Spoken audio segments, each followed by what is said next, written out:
কোটা পদ্ধতি সংস্কারের দাবিতে সড়ক অবরোধ, দাবি আদায়ে একাট্টা শিক্ষার্থী ও চাকরি প্রত্যাশী আন্দোলনকারীরা।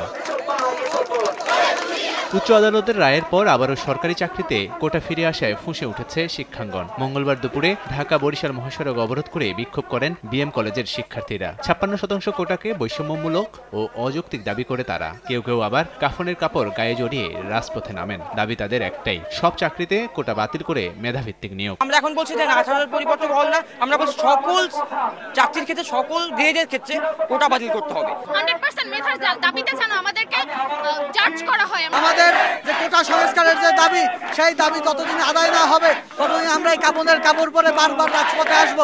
এদিকে সড়ক অবরোধে দুই পাশে যানবাহনের দীর্ঘ লাইন পড়ে ভোগান্তিতে পড়েন সাধারণ মানুষ। অনেকে পায়ে হেঁটে গন্তব্যে রওনা হন। এখন তো লেট হচ্ছে, বাচ্চা নিতে কষ্ট হচ্ছে।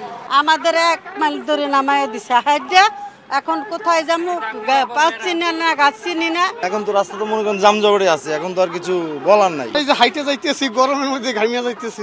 অর্ধেক পাউডারে দ্বিগুণ উজ্জ্বলতা, নতুন রিন অ্যাডভান্সড অর্ধেক পাউডারে দ্বিগুণ উজ্জ্বলতা। এছাড়াও রাজশাহী কলেজের প্রধান ফটকের সামনের সড়ক অবরোধ করে অবস্থান কর্মসূচি পালন করে শিক্ষার্থীরা। এ সময় দাবি আদায়ে বিভিন্ন স্লোগান দিতে দিতে সড়ক অবরোধ করেন তারা। লাবিব হাসান, সময় সংবাদ।